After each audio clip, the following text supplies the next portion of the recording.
One of the most powerful voices of the 20th century, silenced in a flash.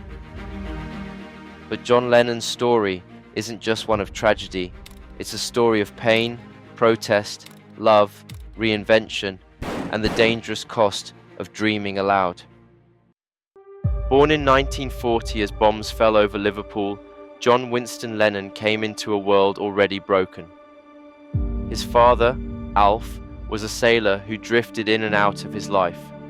His mother, Julia, couldn't handle raising him, so she gave him to her sister, Mimi.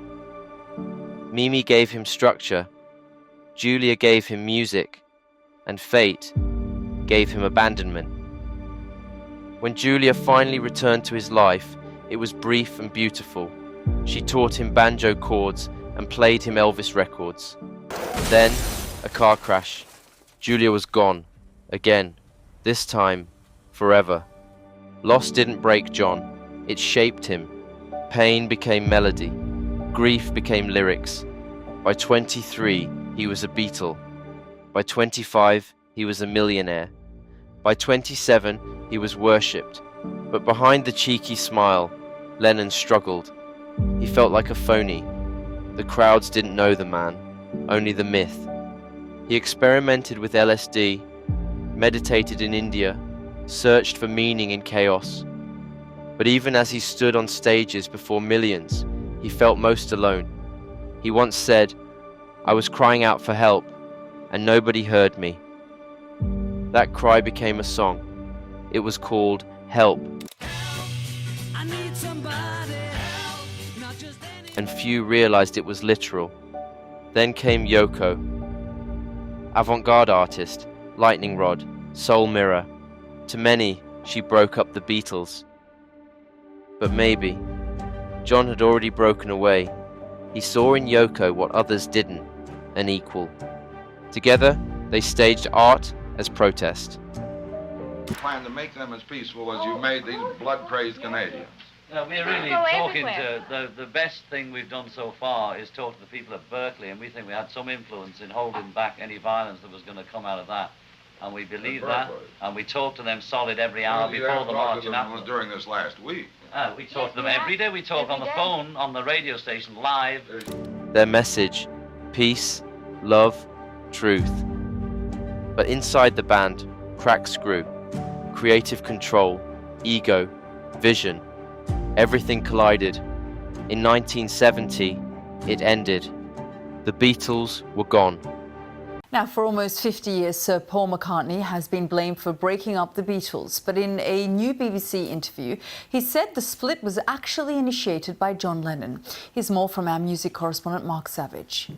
I'm not the person who instigated the split. You brought the lawyers in there, didn't you? Oh, no. John walked into the room one day and said, "I'm leaving the Beatles." And he said, "It's quite thrilling. It's rather like a divorce." And then we were left to pick up the pieces. But I didn't instigate the split. John Lennon didn't retire. He transformed. He left England, left the Beatles, and declared peace as his new cause. But in America, his adopted home, not everyone welcomed him. President Nixon saw him as dangerous. Lennon was too loud, too radical, too influential among the youth. For years, the US government tried to deport him. Keep in mind that the period of time we're talking about, the sometime in New York City period, was a time that the United States government was doing everything in its power to deport John Lennon. And wiser people than I have explained the reasons behind this, but just rest assured that recently declassified FBI documents indicate the FBI followed his every move. Wiretaps, surveillance, intimidation. Exhausted by fame and politics, Lennon vanished from public view in 1975. For 5 years, he was just Dad, changing diapers, baking bread, watching the world from a window. In 1980, he came back. Our life together is so precious. Double Fantasy was more than an album. It was a rebirth. John spoke of forgiveness, of fatherhood, of aging. He was finally at peace with himself. "I'm starting over," he sang, and meant it. Then, on December 8th, 1980, as he returned home to the Dakota, 5 shots shattered the quiet night. He died in the arms of the woman he loved. Well, parole is denied once again for the man who killed John Lennon. Mark David Chapman shot Lennon in the back 4 times in December of 1980. Witnesses told police Lennon was shot near the door to his apartment building as he and Yoko Ono returned from a recording studio. I saw John and Yoko get out of the limousine. They walked into the gate, and oh God, let me take your time. And then I heard 4 or 5 shots. They were ear shattering.